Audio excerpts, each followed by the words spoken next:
Et puis ce soir, on est ravis aussi, voilà, pour poursuivre cette journée un petit peu spéciale, d'accueillir donc Marcel Benabou et Marc Parère. Marcel Benabou, donc, qui est un ami de Georges Perec et qui a échangé avec les lycéens au Mans d'ailleurs aussi sur ce travail qu'il a mené avec lui, et puis qui est un des personnages de la disparition. Et puis Marc Parère, donc, qui a rédigé, soutenu sa thèse sur la disparition et Georges Perec, donc qui ce soir vont partager avec nous aussi ce travail. Donc je les remercie de s'être joindre à nous malgré les péripéties de la route, mais on a fini par arriver. Merci et puis bonne conférence. Oui, avec Marcel, nous tenions à remercier l'organisation de Galopé qui a tout prévu sauf la crevaison de la voiture. Bon, alors d'abord une petite annonce sur, tenez, juste pour vous permettre de briller sur le Trivial Poursuite, je ne sais pas si vous savez, mais il y a une des questions du Trivial Poursuite qui vous demande quelle est la particularité du roman de Georges Perec, La disparition, et la réponse qu'on vous donne. Oui, bien sûr. Tu remarqueras que ils ont mis un accent aigu sur Perec, alors que Perec tenait comme à la prunelle de ses yeux à ce qu'il n'y ait pas d'accent aigu sur son nom. Voilà. Mais on reconnaît les vrais Péréciens à ce qu'ils ne mettent pas d'accent aigu sur le nom de Perec. Exactement. Mais j'ai reproduit très exactement le carton de Trivial Poursuite, je le jure. Et donc, on vous dit, il ne comporte pas la voyelle E. Donc, ce qui n'est pas le scoop, puisque vous le saviez tous jusque-là. D'ailleurs, on a trouvé une réponse un peu particulière à cette question dans une copie d'étudiants. C'était un sujet sur le minimalisme, et voilà ce qu'on trouvait, c'est on peut comparer cette œuvre avec le livre de Georges Perec, La disparition, où l'auteur a supprimé tous les mots, mais le lecteur ne s'en aperçoit qu'à la fin.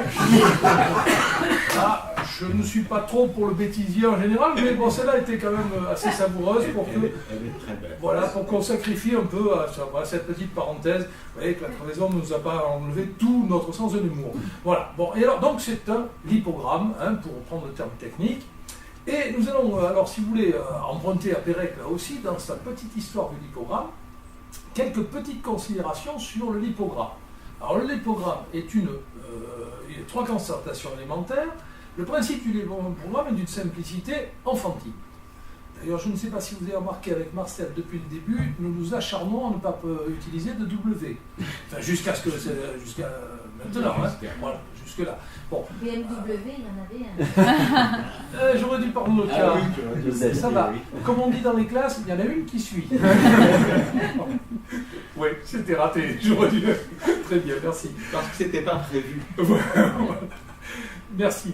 Et oui, effectivement. Et j'imagine que tous les joueurs de Scrabble parmi vous savent très bien que le W ou le K, c'est le contraire. C'est le placé qui est beaucoup plus compliqué. Bon, en revanche, bien sûr, ce que disait Perec, c'est que la suppression d'une lettre, c'est comme le degré zéro de l'écriture, d'une certaine manière, mais que son emploi peut s'avouer d'une très très grande difficulté, et lorsqu'on écrit sans E, je n'ai pas besoin de vous dire que là, ça devient très complexe. D'ailleurs, l'un des principes de la cryptographie dit que, si c'est Perec qui faisait la réflexion, d'ailleurs dans, je crois, un jeu de stratégie, la plupart des problèmes cryptographiques se résolvent en utilisant les lois de fréquence des lettres. C'est d'ailleurs une des choses qui ont donné l'idée d'écrire La disparition. Je crois que Marcel vous en dira un peu plus là-dessus dans un instant. Le E étant la lettre la plus fréquente, si on le supprime, on obtient un texte qui, si on le codait, serait probablement très difficile à déchiffrer par les méthodes habituelles. Troisième considération, son résultat n'est peut-être pas nécessairement spectaculaire, et là, écoutez, on en a la preuve tout simplement, parce que quand le livre de Perec est sorti, un de ce qu'on appelait un des grands spécialistes du roman du XXe siècle, un certain René Marais-Alvarez, qui était mon collègue à l'université d'Orléans. C'était pas ce que tu avais de mieux, hein.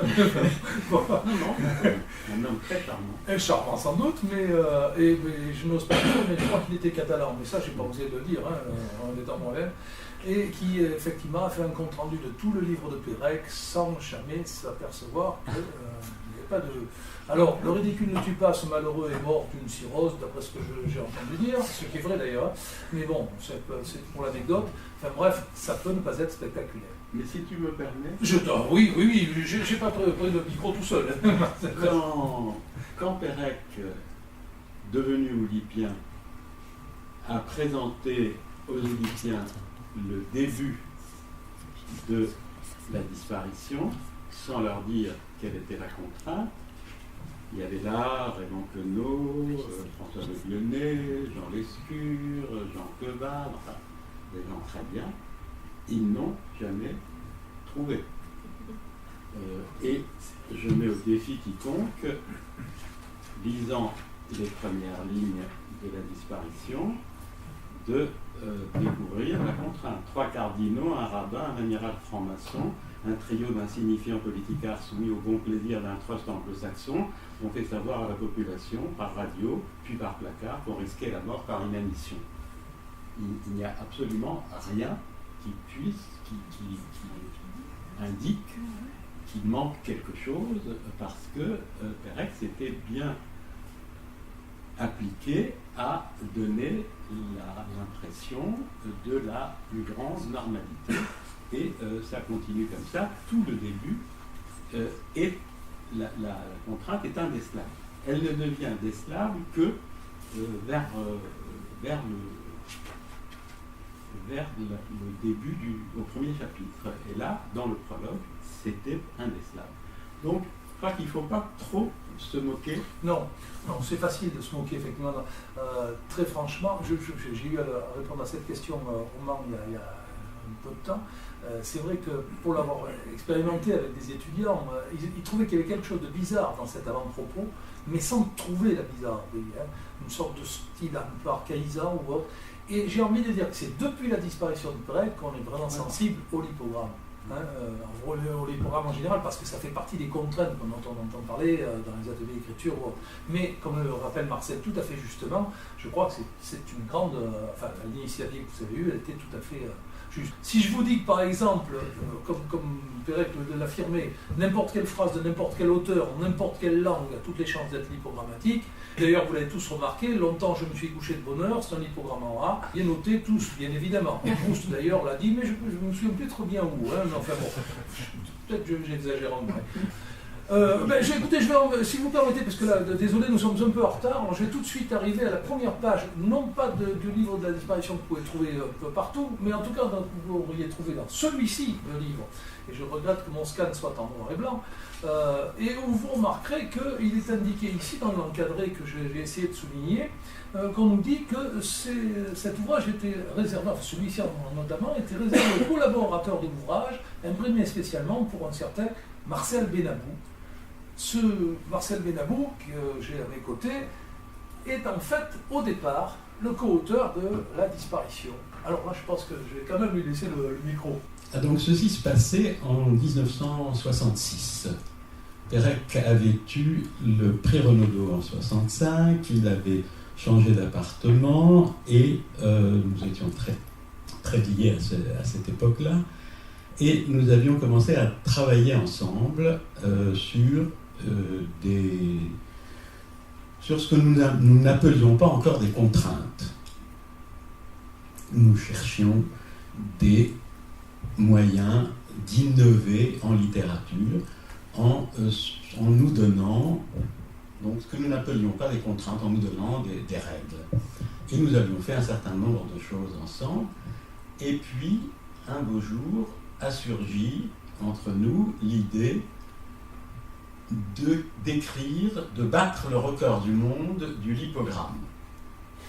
Donc nous connaissions le lipogramme, j'avais pas mal, en tant qu'historien de l'Antiquité, j'avais un peu travaillé sur des lipogrammes, enfin je savais qu'il y avait eu des lipogrammes qui avaient été faits par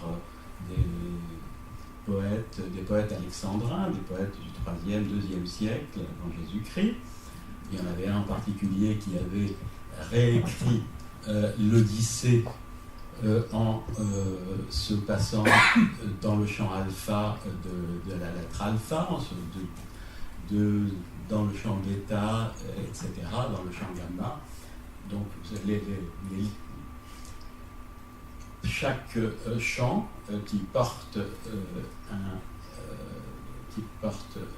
titre qui est une lettre de l'alphabet grec, donc dans chaque champ, la lettre lipogrammatisée était celle du numéro du chant. Et donc voilà, et puis donc un jour on décide de battre le record du monde du lipogramme. Et bien entendu, pour que ce soit vraiment un record du monde significatif, il fallait se passer de la lettre la plus fréquente. Sinon, ça n'a pas d'intérêt, comme l'a marqué Pérec au début de son histoire du lipogramme. Et donc, en français, c'était la lettre E. Donc, nous avions trouvé que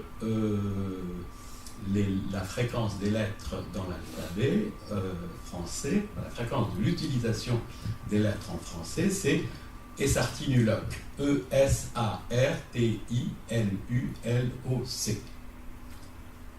Ce sont des linguistes qui avaient fait le calcul et donc le E et le S sont les lettres les plus employées dans la langue française. Et donc voilà, nous avons commencé à travailler. Que faire? Nous n'avions aucune idée de quoi raconter. Nous avons donc commencé à faire des listes de mots, des listes d'expressions. Chacun de nous, en lisant son journal ou en lisant n'importe quel livre, avait l'œil aguerri pour repérer les groupes de mots où le E n'apparaissait pas. Et aussitôt, on les recopiait et on avait comme ça des phrases, des demi-phrases, des quarts de phrases. Après quoi, un jour, j'étais à l'époque en train de faire ma thèse sur la résistance africaine à la romanisation. Je suis historien de l'Antiquité et je faisais régulièrement un rapport. Et à cette période-là, en 1967, j'ai fait mon rapport et ensuite, comme on était en train de chercher des phrases sans E, je me suis aperçu qu'il y avait pas mal de choses dans mon rapport qui étaient sans E, donc j'ai essayé de tout faire sans E. Et j'ai apporté ça à Pérec et on a compris qu'il y avait une chose à faire qui était de réécrire. Il ne fallait pas chercher à inventer quelque chose, mais qu'on pouvait traduire, réécrire sans eux des textes. Et on s'est mis à traduire sans eux des poèmes de Baudelaire, des poèmes de Mallarmé. Mallarmé est devenu Mallarmus. Baudelaire est devenu un fils adoptif du commandant au pic, etc. Et donc on n'a pas tout fait ensemble. Il y a une partie que je n'ai pas faite avec lui. Et puis, voilà, il y avait donc tout ce matériel dont on ne savait pas que faire. Et à ce moment-là, j'ai été découragé et je dis on n'y arrivera pas, j'abandonne. Et j'ai donc abandonné le projet. Et quelques temps après, Pérec a eu l'idée géniale qui a rendu le projet possible. Je l'ai raconté tout à l'heure au moment. Il a eu l'idée de raconter l'histoire de la disparition de la lettre E, obéissant à ce qui ne s'appelait pas encore, qui n'existait pas encore, qui s'appelle le principe de Roubaud, c'est-à-dire un texte écrit selon une contrainte parle de cette contrainte. Et donc, c'était cette idée géniale de faire en sorte que le roman raconte la disparition. Donc c'est là qu'est apparu le mot disparition, et il n'y avait pas de titre dans notre projet. Et c'est là que Pérec a mis en place tout un système et tout un ensemble de récits qui qui tourne autour de la disparition de la lettre E. Et à partir de là, les personnages sont nés les uns après les autres, et puis les épisodes sont nés les uns après les autres, avec ce qui est le plus répétitif, c'est-à-dire que les personnages disparaissent à partir du moment où ils s'approchent de la solution.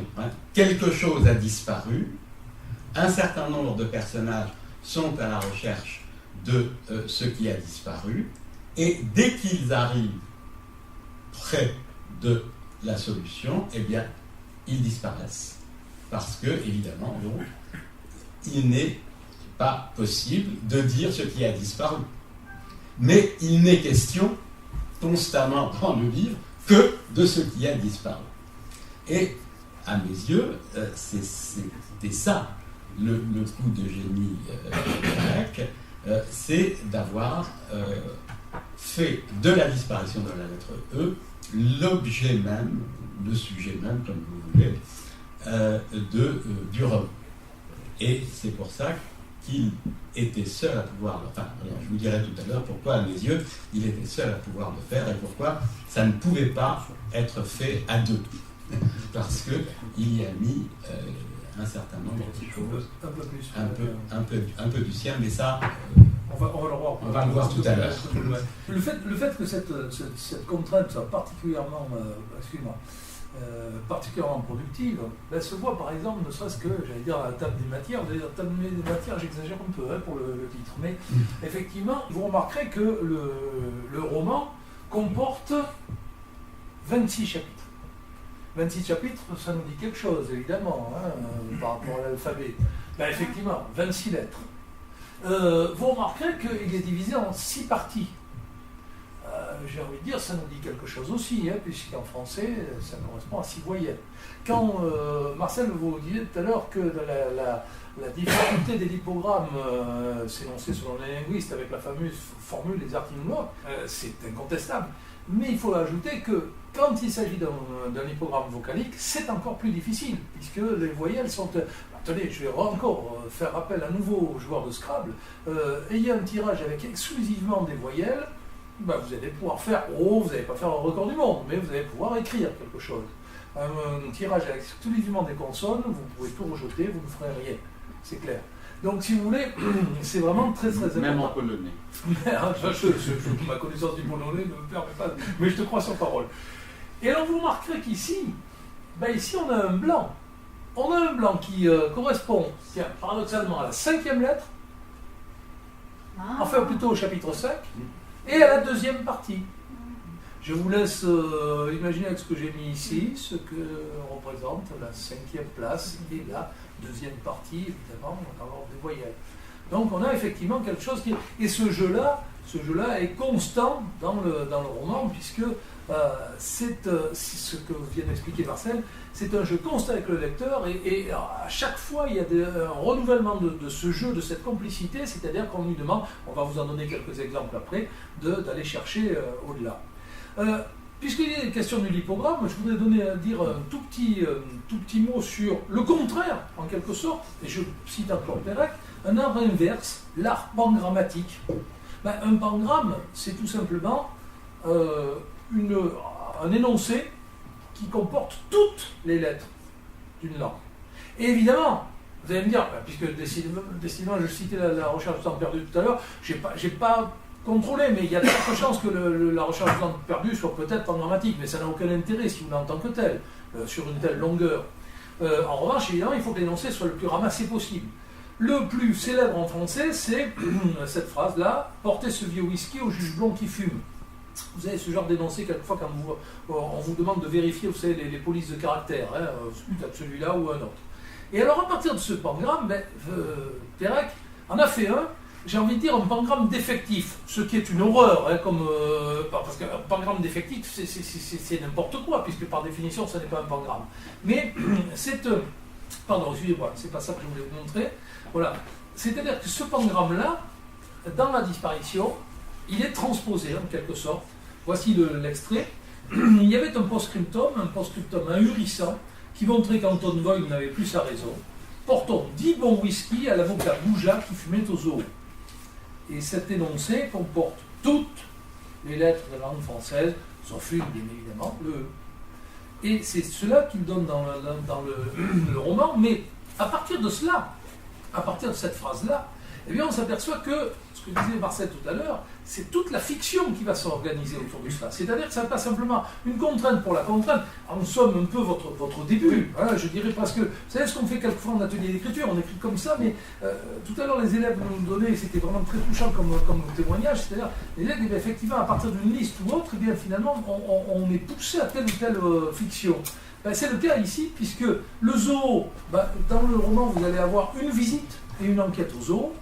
L'avocat Gouja, on va avoir la recherche d'un avocat, je vais en parler un peu plus de cet avocat tout à l'heure. Et puis 10 bons whisky.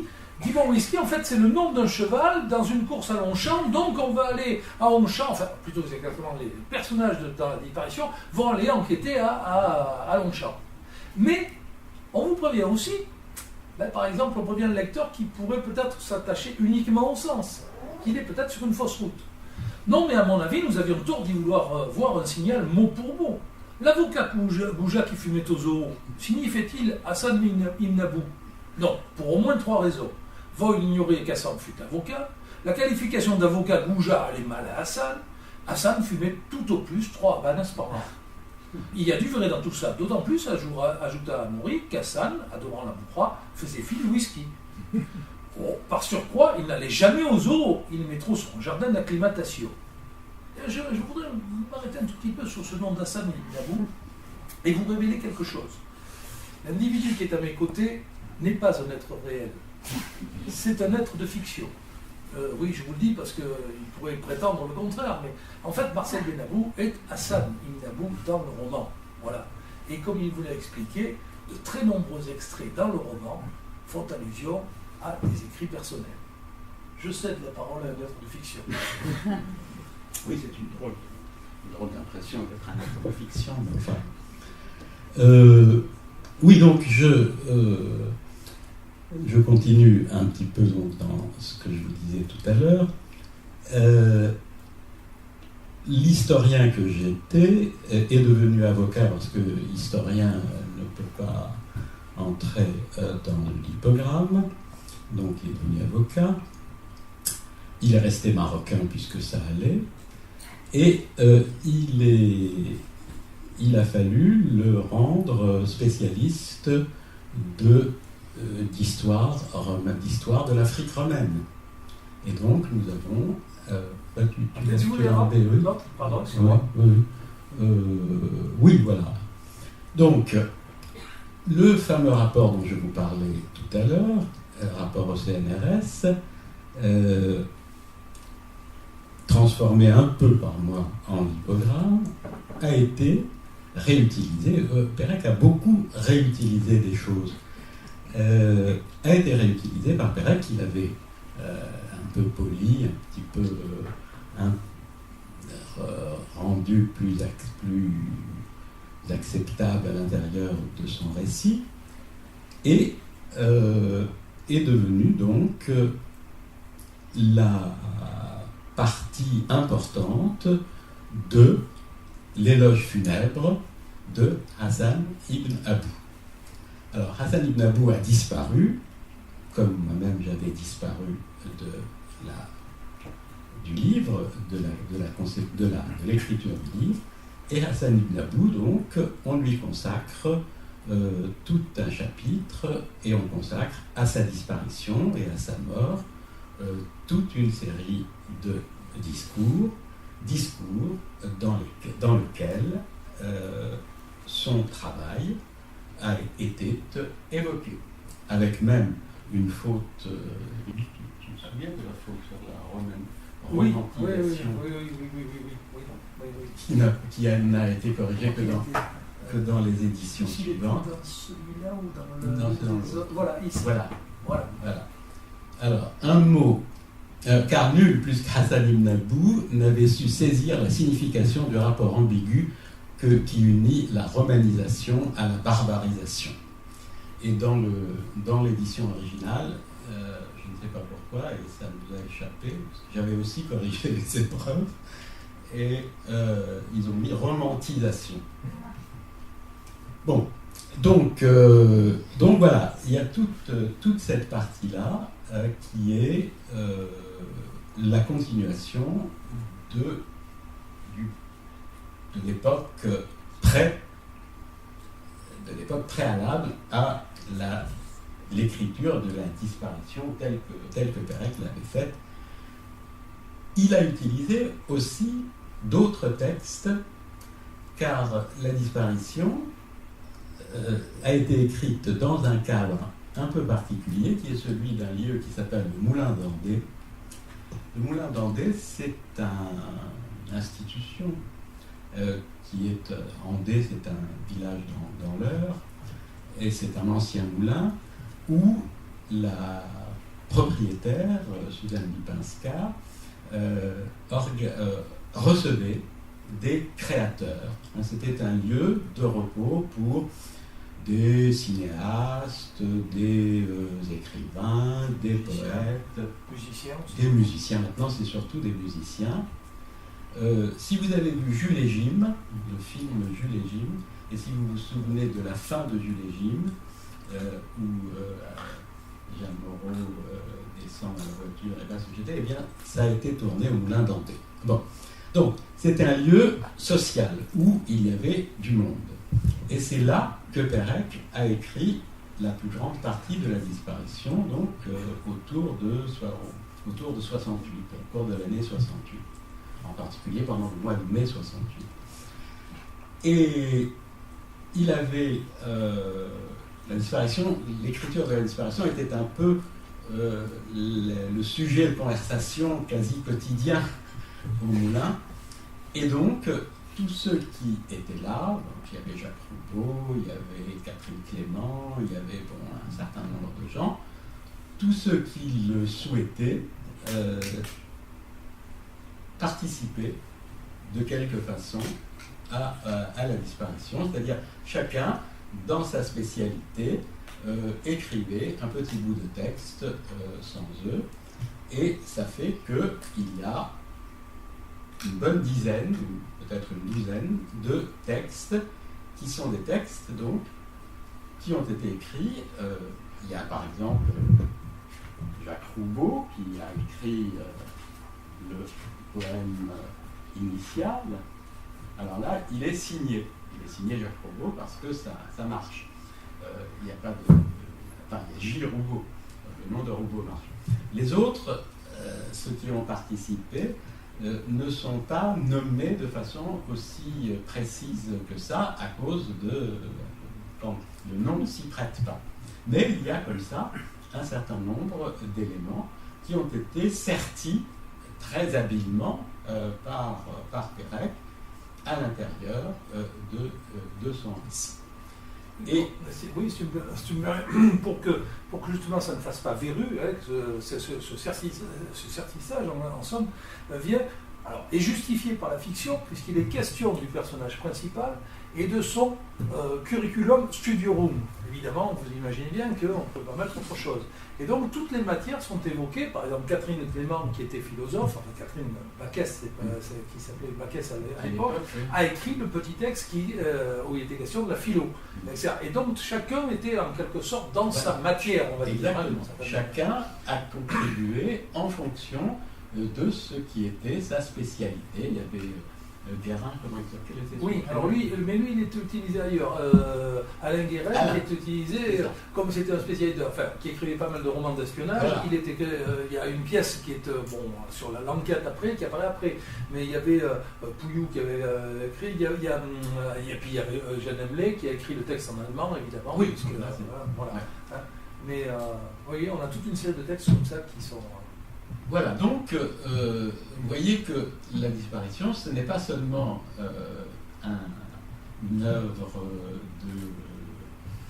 de fiction romanesque, c'est aussi le lieu d'une certaine vie sociale qui transparaît quand on le sait. Alors bien sûr, le lecteur n'est pas obligé de savoir tout ça. Et puis évidemment, quand même aussi, j'allais dire, un groupe que tu connais bien, Voilà. l'Oulipo. Alors, ce qu'il faut savoir, c'est que le livre, le projet est né avant l'entrée de Pérec à l'Oulipo. Et bien entendu, il a continué à l'intérieur, une fois qu'il était à l'intérieur de l'Oulipo. Alors l'Oulipo, pour ceux qui ne connaissent pas, c'est l'ouvroir de littérature potentielle. C'est un groupe qui a été créé en 1960 et qui est toujours vivant. Je ne sais pas pour combien de temps encore. Et qui s'est donné pour tâche d'explorer le langage, les possibilités, les potentialités du langage en s'aidant de cette arme qu'est la contrainte. On se donne donc des contraintes, c'est-à-dire des règles des règles arbitraires, des règles non nécessaires, et on voit ce que ça donne. Donc la contrainte est un instrument d'exploration du langage. Et c'est tout à fait le cas avec le lipogramme. Le lipogramme consiste à aller chercher ce qu'on peut dire dans la langue française si on n'emploie pas les mots contenant une lettre donnée, et en l'occurrence la lettre E. Ça oblige à des tours de force, ça oblige surtout à des recherches linguistiques. Il faut essayer de trouver des synonymes, il faut essayer de trouver une syntaxe qui ne comporte pas de que, par exemple. Donc il faut toujours que, si on a un que à mettre, il faut toujours qu'il y ait une voyelle après pour qu'on puisse éviter le E, etc. Donc il y a toute une stratégie linguistique qui permet, encore une fois, d'explorer, d'aller chercher des choses que spontanément on n'irait jamais chercher. Il faut trouver des équivalents, il faut éventuellement introduire des langues étrangères si on ne peut absolument pas trouver d'équivalent en français. Donc vous verrez que Pérec introduit du latin quand il peut, de l'anglais, éventuellement de l'italien, chaque fois que c'est indispensable. C'est-à-dire que au lieu de bloquer l'imagination, ça ouvre complètement l'imagination. Et c'est ça la vertu de la contrainte, c'est qu'elle libère complètement, parce que le temps et l'énergie que l'on passe à essayer de trouver des équivalents obéissant à la contrainte lève toutes les autres craintes. Tout devient libre, à condition qu'on obéisse à la contrainte. Donc le contenu devient tout à fait ouvert, et on peut à ce moment-là laisser libre cours à son imagination, et c'est ce que Pérec explique longuement dans... On est arrivé là-haut. Non, j'allais enchaîner avec le fait que c'est un peu voisin, c'est-à-dire que Pérec a regretté que la disparition reste au stade, finalement un peu de, j'allais dire, peut-être votre point de départ, oui, qui est largement dépassé, c'est-à-dire uniquement le record, si vous voulez, et trop souvent, d'ailleurs si on a commencé, vous savez, en vous donnant cette question du trivial poursuite, c'est qu'effectivement ça reste cantonné à ça. Qu'est-ce que c'est que ce bouquin? C'est un livre sans eux. Si on le limite à ça, c'est peut-être sans doute un bel exploit, c'est peut-être une belle performance, incontestablement, mais si vous voulez, ça reste quelque chose, c'est parce que je dirais une babiole, quoi, d'une certaine manière. Oui, j'exagère un peu. Voilà. C'est de la virtuosité. Voilà, c'est tout, et pur. Mais il y a quand même bien autre chose derrière, puisqu'il a su raconter. Et justement, ce qui est intéressant, alors c'est peut-être à la fois un encouragement et une menace que nous allons vous adresser, c'est qu'il y a une sollicitation constante du lecteur. Avec quelques-unes des phrases de Perret qui sont restées célèbres, ce qui est important dans un livre, c'est qu'il puisse être lu à plusieurs niveaux, et surtout, écrire est un jeu qui se joue à deux entre l'écrivain et le lecteur. Et là, j'aimerais quand même qu'on revienne un petit peu en arrière, Marcel, parce que tu n'as pas voulu commenter cet avant-propos, mais je suis vraiment désolé, parce que là, ça ne me va pas. Tu as dit le début est tout simple, je suis désolé, c'est pas tout à fait quand même. Pas tout à fait. Alors, j'aimerais en avoir un peu plus. 3 cardinaux. Ça paraît évident. Eh bien, 3 cardinaux, c'est parti de 3 points cardinaux. C'est-à-dire, il y a les 4 points cardinaux auxquels manque l'Est. Et ça devient 3 cardinaux. Alors, voilà le genre de choses que Pérec adorait faire. Mais vous avez une lecture en trompe-l'œil, puisqu'on a un rabbin après. Donc vous avez en quelque sorte une sorte de logique dans le sens, puisqu'on reste dans les 3 cardinaux, venus donc des 3 points cardinaux, amènent immédiatement le rabbin. Vous avez un cardinal, vous mettez un rabbin. Après quoi, vous continuez, et voilà comment l'imagination est menée par le bout du nez, par le fait qu'il faut trouver des choses sans eux. Donc vous trouvez. Mais en même temps, si tu permets, parce qu'il y a un avertissement avant, c'est-à-dire qu'on ne vous prend pas au piège complètement. À ce stade-là du livre, comme le dit voilà, le titre, où l'on saura plus tard qu'ici s'inaugurait la damnation. C'est-à-dire que ça, vous pouvez le lire après coup, en cherchant des jeux de mots presque partout. Vous allez voir qu'il y a des fois, c'est très très pervers, parce que bien sûr, à ce stade-là, aucun lecteur, comme tu le soulignais tout à l'heure, n'est capable évidemment de il est impossible de savoir dans quoi on s'engage.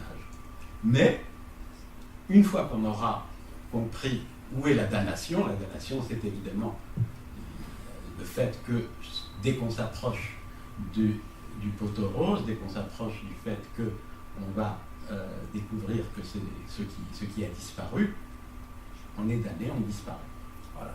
Alors, je voudrais enchaîner. Vous avez pu remarquer que dès lors qu'il est question d'être sérieux dans cette conférence, c'est Marcel qui prend la parole. Et pour dire des bêtises et autres, tout ça, je suis un grand spécialiste. Je trouve d'ailleurs qu'une telle, très franchement, une telle trouvaille en tout début du livre, ça vaut vraiment, surtout qu'on s'approche quand même de l'heure, ça vaudrait quand même un petit peu, excusez-moi, c'est moi qui ça vaudrait quand même, il me semble, un petit apéritif peut-être. Bon, alors je vais moi faire une parenthèse en vous rappelant, vous voyez que ça n'a rien à voir avec notre sujet, mais tant pis, la recette du porto-flip, au cas où certains d'entre vous ignoreraient ce dont il s'agit avec ce cocktail. Le porto-flip, eh bien, on vous rappelle que c'est du Porto, d'accord, et puis un jaune d'œuf, d'accord. Et là, je vais quand même, oui, parce que vous allez dire, il s'égare un peu. Alors, je vais peut-être aller vers une page de la disparition, et si vous me permettez, vous relire cette scène de théâtre, en somme, qui se passe dans un bar. Voilà. Idiot, marmonnait-il alors, mais pas plus idiot qu'un instant plus tard, la vision au moins tout aussi fada d'un individu s'introduisant dans un bar. Voix du gars, s'attablant, air bourru, sinon martial. Garçon!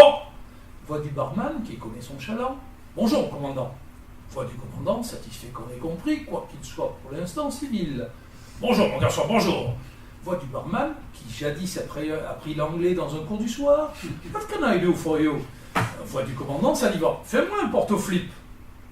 Voix du barman, soudain chagrin. Quoi? Un porto-flip? Voix du commandant affirmatif. Mais oui, un porto-flip. Voix du barman qui paraît souffrir. On n'a pas ça ici. Voix du commandant bondissant. Quoi? Mais j'ai bu 3 porto-flips ici il y a moins d'1 an. Voix du barman tout à fait faiblard. Il n'y a plus. Voix du commandant furieux. Alors, tu as du porto, non? Voix du barman agonisant. Oui, mais... Voix du commandant fulminant. Alors, il y a aussi... Voix du barman mourant tout à fait. Oh, chut, mort du barman. Voix du commandant constatant, rigor mortis.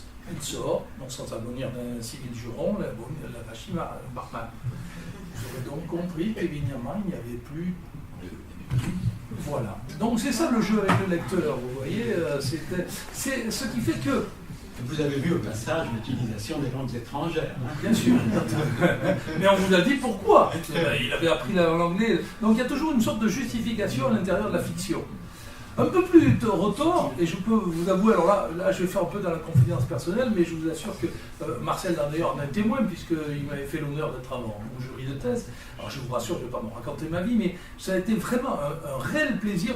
Bon, les travaux aux universitaires ne sont pas toujours, ne vous plongent pas dans un enthousiasme frénétique, mais parfois oui.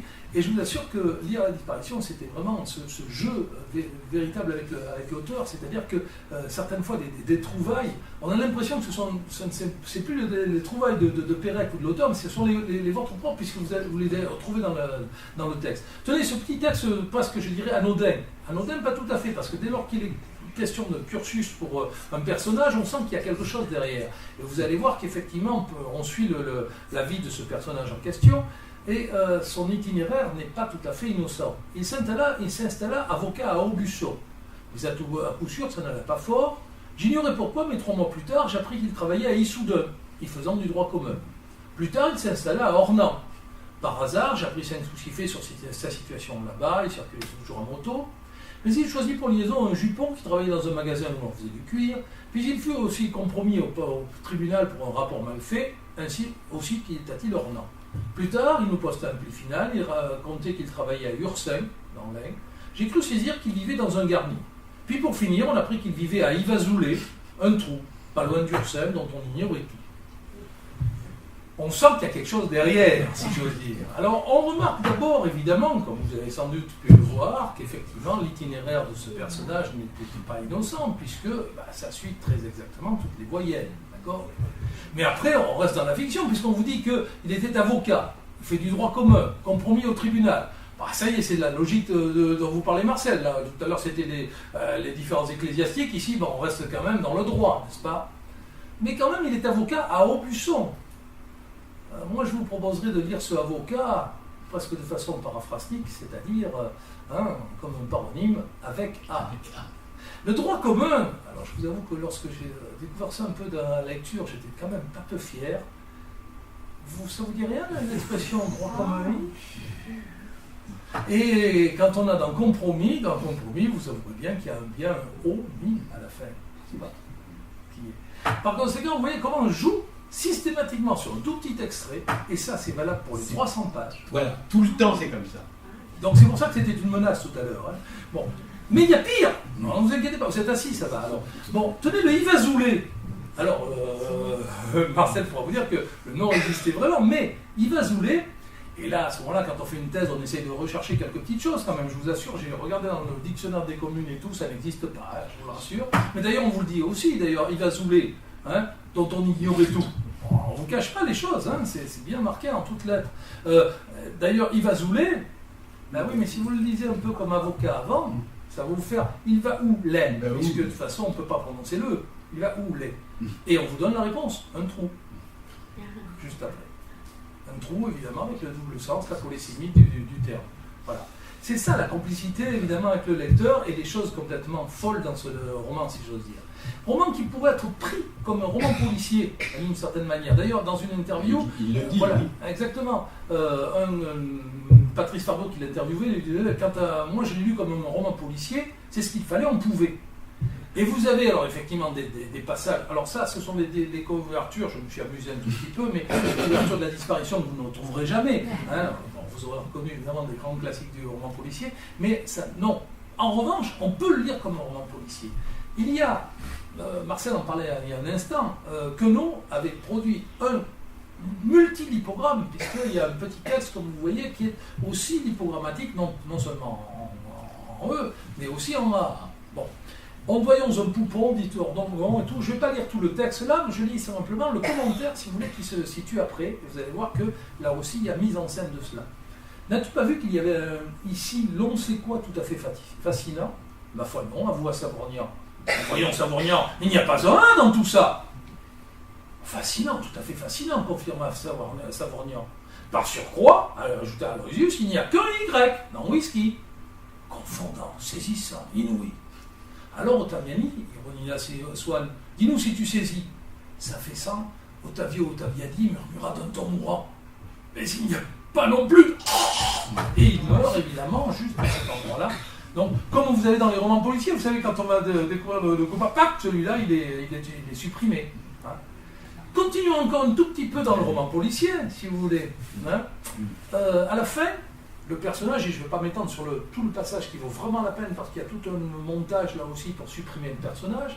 Et puis à un moment, on dit, voilà, à la fin, j'ai sur moi un outil qui vaudra tout ça. Parce que l'autre, on ne sait pas trop comment, il va être supprimé. Il sortit son Swiss Corona, d'un trait, il raya Arthur Vieulmur Savorgnan, qui ça fait ça, mort. Tous les connaisseurs de romans policiers, évidemment, ah oui, ils ont lu Swiss Wesson. Mais si je me permets de vous insulter, je vais dire, vous avez mal lu. C'est pas Swiss Wesson qui est dessus, c'est Smith Corona. C'est-à-dire une marque de machine à écrire. Donc on a lu évidemment le Smith & Wesson, vous voyez, ce qui était dans la logique du roman policier, mais ce qui est, c'est en fait Smith Corona, c'est-à-dire une marque de machine à écrire. Ce qui est quand même, c'est bien par l'écriture qui supprime son personnage.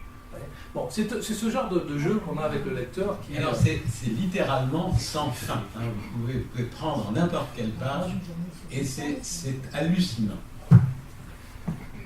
Marcel a évoqué tout à l'heure de multiples références en tout genre dans ce que j'avais commencé à traduire, c'est-à-dire toute une série de textes que l'on retrouve. Alors, des textes qui sont censés là aussi comme indice, puisqu'on connaît bien, par exemple, vous savez, on a tous, sur les rangs de quelconque collège ou lycée, vu ces poèmes archi connus, puisque pour reprendre enfin, c'est pas poème qui est dans la disparition, bien sûr, mais c'est madrigaux archi connus qu'on a étudié en classe, et en fait, c'est pas tout à fait le même, mais c'est presque le même qu'on a dans la disparition, chaque fois.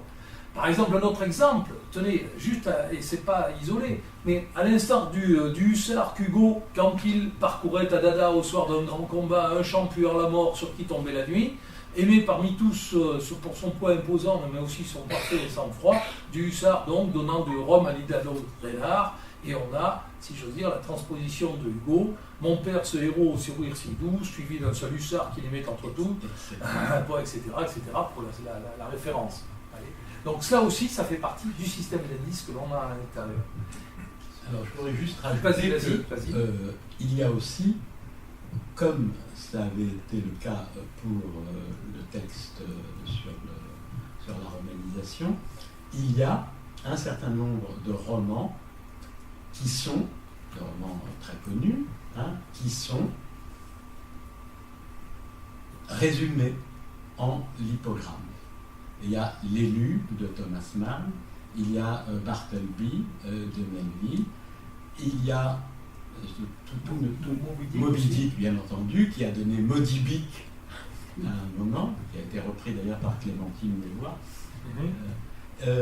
Il y a donc, là aussi, c'est un des coups de génie de Pérec, c'est d'avoir introduit un certain nombre de romans reconnaissables ou pas, enfin, souvent ils sont reconnaissables, et de les avoir intégrés, là aussi de les avoir sertis à l'intérieur du roman, si bien que on le lit et ça, si on ne reconnaît pas le roman d'où c'est tiré, ça marche très bien quand même parce que ça va très bien avec le contexte, mais évidemment il y a ce plaisir supplémentaire que l'on a quand on reconnaît d'où ça vient et qu'on peut voir comment le travail d'adaptation a été fait.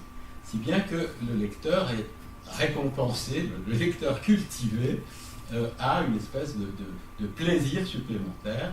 Non seulement il lit un roman policier, ou qui a l'air d'être un roman policier, mais il peut retrouver avec plaisir une partie de la culture qu'il partage avec l'auteur. Donc, c'est encore une caractéristique de la disparition.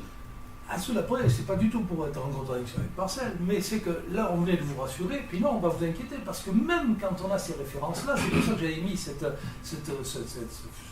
extrait d'une autre œuvre de Pérec, c'est-à-dire que quand on croit reconnaître certaines choses, mais tenez, dans un extrait qui concerne précisément Moby Dick, justement, hein, bouillonnant dans son fort d'un courroux surhumain, volcan grondant ainsi qu'un bloc ready, etc. Et là, on a le nom d'Akab, qui est sorti directement de Moby Dick. Donc on a effectivement tout ce passage qui est une allusion, une transposition de... Et ce passage est extrait d'un passage beaucoup plus long, transposition de Moby Dick. Mais à l'intérieur de ça, vous trouvez cette phrase-là, un bloc ready, je suis d'un ouragan obscur, qui vous fait penser à l'armée, calme bloc ici-bas, je suis d'un désastre obscur. Et puis vous avez ici, à la fin, au haut du grand mât, ainsi qu'un point sur un île à l'eau gris, et vous avez, hop, tac, on est parti vers Musset, avec, c'était dans la nuit brune sur le clocher jauni, la lune comme un point sur un île. Bref, vous terminez à moitié fou, ce que vous avez remarqué d'ailleurs, quand on lit la disparition, mais c'est quand même très gratifiant. Bon, on va passer quand même à des autoréférences, peut-être on passe assez vite, et puis surtout, si vous permettez, parce que là on a, désolé, en raison d'une certaine crevaison, on vous a privé de ça, tant pis pour vous, et en revanche, une discrète marque autobiographique, ce qu'il avoue dans plusieurs récits ou plusieurs ouvrages un peu après, et effectivement, parce que il y a quand même autre chose dans la disparition, ce qu'a dit Marcel, mais j'aimerais bien que ce soit lui qui nous en parle. Voilà. Alors donc, pendant toute la période où Perec écrivait La disparition, et que nous parlions assez souvent, ça a toujours été présenté, enfin, dans sa tête, un grand jeu oulipien, auquel il prenait plaisir à associer ses amis, etc. Et c'est beaucoup plus tard, et même après la mort de Perec, qu'on s'est aperçu que peut-être il y avait quelque chose au-delà du jeu oulipien. Et on a fait le rapprochement entre le E, les EUX au pluriel. Et on a compris, mais ça, on ne pouvait pas le faire au moment où il écrivait, on ne pouvait le faire qu'après la publication de W ou le souvenir d'enfance, là où il parle de la disparition de ses parents. Son père, donc, mort le 17 juin 40 sur le front, et sa mère déportée à Auschwitz en 1943. Et là, on s'aperçoit de la place que tenait dans sa tête, sans qu'il en ait jamais parlé jusqu'au moment de W, la place que tenait le manque, le fait qu'il avait été un orphelin dès l'âge de... il avait été envoyé, il est né en 1936, il avait été envoyé dans un orphelinat après, en 1943. Et donc, il a très peu connu son père, mort en 1940, et très peu connu sa mère. Et il est hanté par le souvenir, par le manque de souvenirs, précisément. W, le souvenir d'enfance, commence par cette phrase « Je n'ai pas de souvenir d'enfance ». Il est donc hanté par ce manque, et tout d'un coup, on s'aperçoit que, précisément, le E qui manque dans la disparition, eh bien, ça pourrait bien être une façon de dire obliquement, ce qui a disparu, ce sont les parents. Et alors là, le livre prend une toute autre dimension. Le jeu, qui est réel et dont j'atteste qu'il était là tout à fait présent à tout moment, mais on voit que ce jeu cache quelque chose d'autre. Et c'est là encore une des caractéristiques de Perec, c'est que derrière le virtuose qui joue avec la langue de façon magistrale, il y a un homme qui souffre, il y a un homme qui a quelque chose à dire et qui n'arrive pas, qui ne sait pas le dire, ou qui ne veut pas le dire de façon directe, au premier degré. Et voilà, là, c'est une chose qui est la caractéristique principale. Et je vous disais tout à l'heure, c'est peut-être pour ça que tant que c'était un projet commun, ça n'avançait pas. Parce que moi, je n'ai pas du tout, évidemment, le même passé que Perret. Et donc, tant que c'était un jeu à deux, rien ne venait. Dès que j'ai disparu, quelque chose d'autre s'est mis en place. Peut-être, je ne suis pas sûr que ça a été conscient chez lui. Et là, j'ai un débat de temps. J'avais un débat avec Bernard Magnier, qui était le grand spécialiste et qui a beaucoup fait pour la compréhension de Pérec. Je ne pense pas que c'était conscient, mais néanmoins, c'est quand même un fait que ça n'a démarré que quand il a été seul, en tête-à-tête, avec son affaire, et donc il a pu, consciemment ou inconsciemment, introduire ce qui lui tenait à cœur, sans peut-être même qu'il s'en aperçoive. Voilà. Je dirais, pour insister et souligner ça, même en filigrane, on le trouve, puisque en fait, la disparition, ce qu'a expliqué Marcel au début, c'est une affaire d'extermination de l'être, certes, bon, on a vu ce qu'on pouvait trouver, mais il y a quand même quelques propos, je dirais, un peu troublants, vous voyez. Par exemple, lorsqu'il est question de supprimer au fur et à mesure les personnages, puisque c'est en gros ce qui se passe, hein, dès lors qu'il y en a un qui sait, qui a la clé, comme il ne peut pas le dire, de toute façon il va le révéler, donc celui-là il est supprimé. Et c'est vraiment une affaire d'extermination. Et quand on dit la vindication qui s'acharna sur son clan, c'est-à-dire que c'est vraiment un clan, une catégorie de personnes qui est supprimée au fur et à mesure, vous remarquerez que lorsqu'il est question d'exterminer, la réflexion que fait le personnage c'est nazi. Un peu plus loin, vous allez trouver tout, et là, bizarrement dans cet endroit, solution. Vous imaginez bien qu'il n'était pas question de solution finale, bien sûr, hein, vu la disparition en quelque sorte. Voilà, donc un peu plus loin, bien sûr, Auschwitz est évoqué. C'est-à-dire que tout cela, en filigrane encore une fois, peut-être de façon très, Marcel l'a pas dit là maintenant, mais toujours de façon oblique en tout cas, indirecte, avec beaucoup de pudeur, jamais de façon étalée, mais en même temps c'est présent à ce niveau-là. Je crois que peut-être, sinon, désolé, alors on va peut-être juste conclure si tu permets. Ben, c'était là-dessus que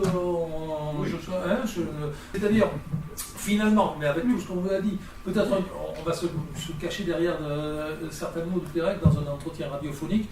On avait un extrait de l'entretien radiophonique, mais peut-être on n'a pas le temps de le passer. Je voudrais redire ce sentiment de jubilation que j'éprouve à écrire. Le fait de jouer est une chose indispensable à l'écriture qu'on a complètement oubliée. On est empoisonné par l'image du créateur, du type à qui l'écriture est donnée. L'inspiration descend sur lui comme une colombe, le mot sort de sa bouche. Or, contre ça, il y a la jubilation, le travail, ce qui est, je crois, le credo de l'Oulipo, si je veux bien l'affirmer comme ça. Tu peux l'affirmer comme ça. Merci. Si vous avez des questions, quand même, encore une fois, vraiment toutes nos excuses pour cette affaire de crevaison, mais j'espère qu'on n'a pas abusé du temps.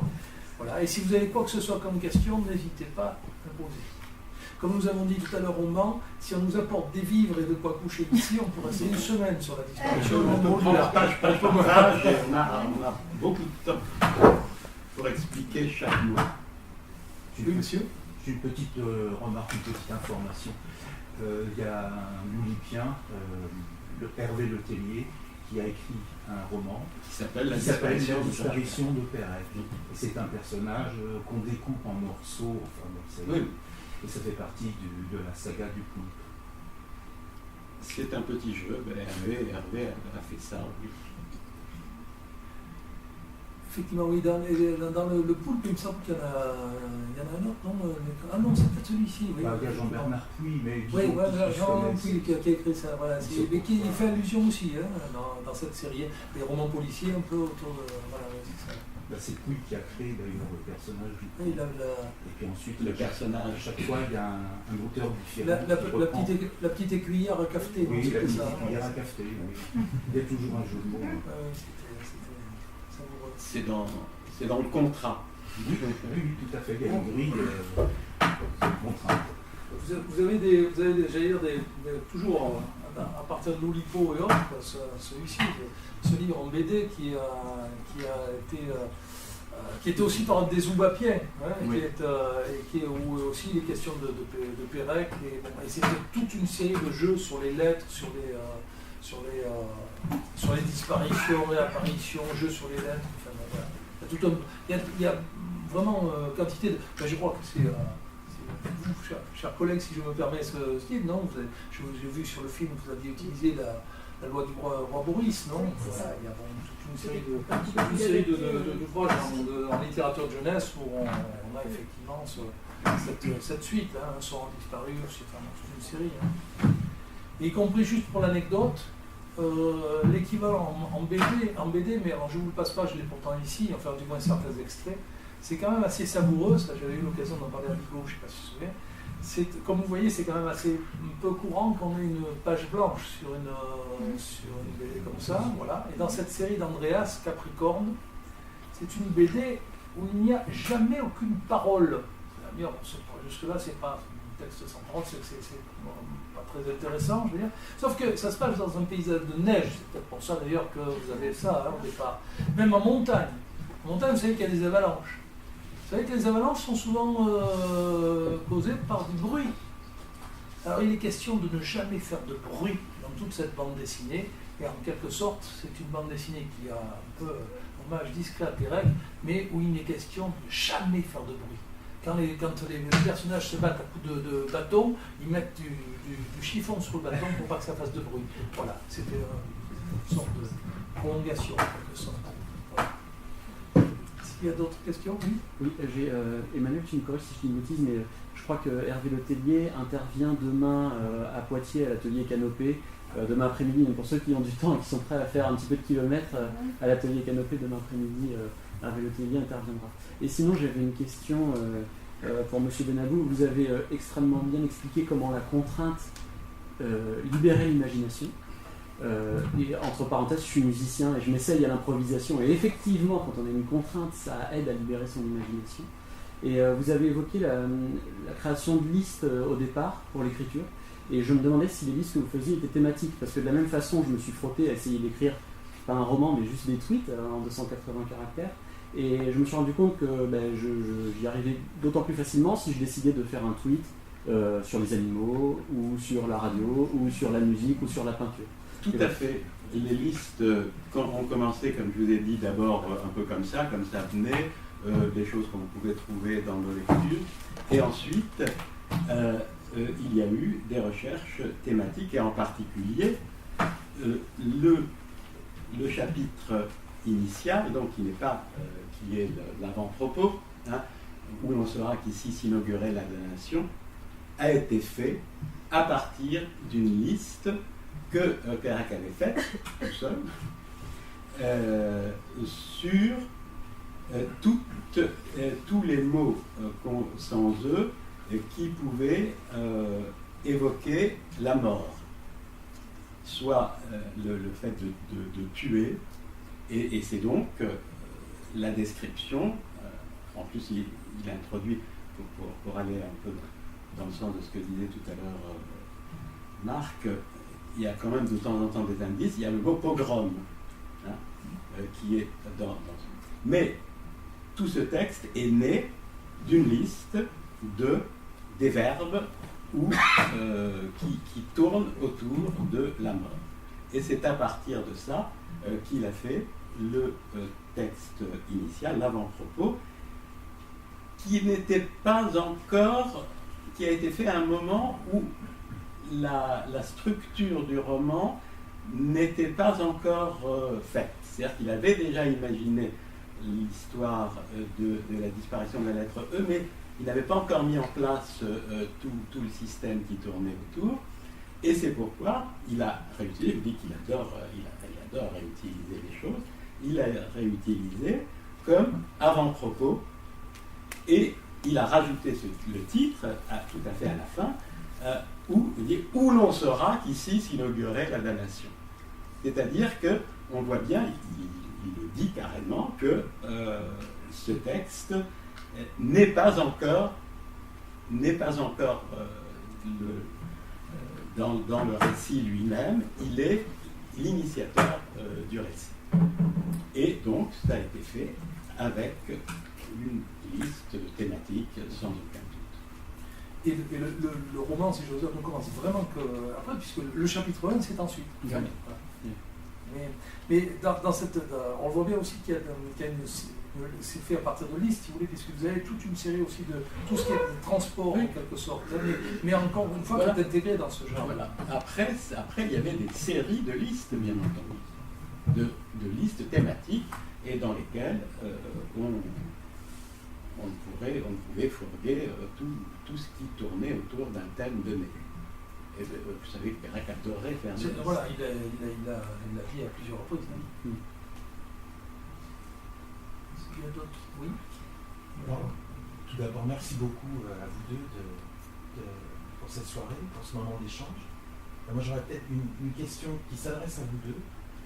On a vu parmi le flux de tweets aujourd'hui, on était tout à l'heure sur l'autoroute à 7000 ou 8000 tweets de la journée. On a vu passer, avant que je ne décroche, mais des tweets en catalan, des tweets en japonais, ou disons qui venaient du Japon, et écrits en français, mais à partir de comptes de comptes Twitter de japonais francophones. Et je sais par ailleurs que Marc, vous avez dirigé la traduction de la disparition en espagnol, donc c'est un tel travail sur la langue, sur la matière, sur les mots, que j'aimerais bien que vous nous disiez aussi tous deux un petit mot sur la traduction de ce fameux roman. On viendra avec une voiture sans pneus, si vous voulez nous réinviter sur les traductions, mais quand vous voulez, avec plaisir, c'est très gentil de nous passer là. Alors vous voyez, on avait tout prévu, hein, c'est combiné. Hein. Voilà. Et alors voilà, j'ai tenté de vous mettre ici toutes les traductions qui, à l'heure actuelle, enfin à ma connaissance, sont sorties. La toute dernière d'ailleurs, puisque tu parlais du catalan, Emmanuel, à l'instant, elle est en bas à droite, c'est en catalan, l'Eclipse. Et il se trouve qu'ils ont fait le même pari que nous, je dis parce que c'est quelques heures comme quoi on peut massacrer ses étudiants quand on est en poste. Maintenant, ça y est, je suis à la retraite, il y a une prescription. Mais j'étais donc en poste à ce moment-là à Barcelone, je préparais ma thèse en même temps. Et j'avais, dans un atelier d'écriture, on a décidé de traduire La disparition. Alors en espagnol, parce que j'avais des élèves catalans, des étudiants catalans et des étudiants espagnols. Donc on a décidé d'harmoniser, de le mettre en espagnol. Mais avec le pari qu'avait donné Perret lui-même, c'est-à-dire écrire sans E et bader en espagnol, périller en français, c'est le contraire pour l'A. Donc on a choisi de traduire La disparition le plus fidèlement possible, si tant est que ce soit possible, mais sans le A, c'est-à-dire la voyelle la plus utilisée en espagnol. Ce qui vous donnait El Secuestro. Alors certains auraient pu dire, comme tout à l'heure, que certains critiques, dès le début, ils ont commencé à tout rater quand même. Mais c'est sans A. On a reçu un prix de traduction. Enfin bon, ça a été une belle expérience. Et heureusement, l'éditeur qui nous avait donné le contrat a compris ce qu'on faisait, c'est-à-dire il nous a laissé vraiment le temps et la bride sur le coup pour faire ce qu'on voulait, c'est-à-dire que ça a duré 10 ans. Voilà. Ah oui. Et on est quand même très contents.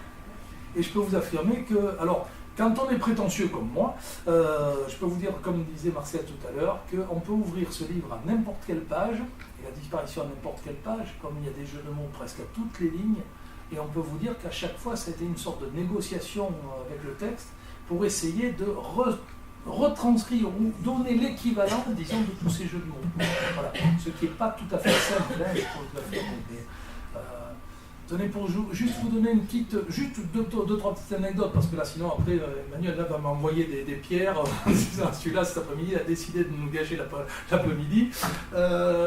Par exemple, à un moment, il y a un joli jeu de mots justement sur Moby Dick, dans La disparition, où il est question de la malédiction. Alors, la malédiction, comme vous l'aurez pu remarquer, c'est un très joli jeu de mot-valise, parce que vous avez à la fois malédiction, sans le E, bien sûr, et le fait de mal prononcer, la maldiction. Bon, ça en espagnol, un jour, il y a puisqu'on était un groupe, il y a une d'entre nous qui a eu une élimination, après on a griffonné pas mal de brouillons, et elle a trouvé en espagnol la perdición, c'est-à-dire au-delà de l'addiction, si vous voulez, et à la fois la perdition que vous avez. Donc pour essayer, voilà, c'est ce genre de négociation, c'est pour vous donner sur un exemple vraiment microscopique, voilà ce qu'on a pu faire. Et Marcel a accompagné, disons, ça aussi. Alors je tiens à le dire aussi, puisque Eugène Emblé, qui était le traducteur de Pérec, la toute première, hein, celle qui est dans l'ordre chronologique, j'ai essayé de le mettre ici, celle en allemand, qui était à la fois un ami de Pérec et puis qui a contribué à toute une série de traductions chez lui, nous a très gentiment encouragés lorsqu'on était en train de le faire. Or, comme dans La disparition, le texte en patois sarrois, étant intégralement écrit par Eugène Emblé, on a osé demander à Eugène Emblé, mais qu'il traduise son propre texte sans A pour figurer dans la séquence. Voilà. Donc on a un peu imité Pérec aussi pour ce genre de choses. Et vous voyez toutes les... Alors, on a été invité dernièrement aux assises des traducteurs à Arles, et il y avait présent le traducteur russe qui a choisi de faire sans O, parce que c'est pour les mêmes raisons, le traducteur japonais qui a fait sans I, puisque c'est un peu compliqué, hein, le système, pour vous l'expliquer, il serait beaucoup mieux que moi ici. Il m'a gentiment offert son ouvrage. Le seul mot que j'ai pu comprendre dedans, c'était Marc Parer. Je pense qu'il me remerciait, j'espère, qu'il n'a pas dit des méchancetés sur moi à côté, parce que j'ai rien compris. Voilà.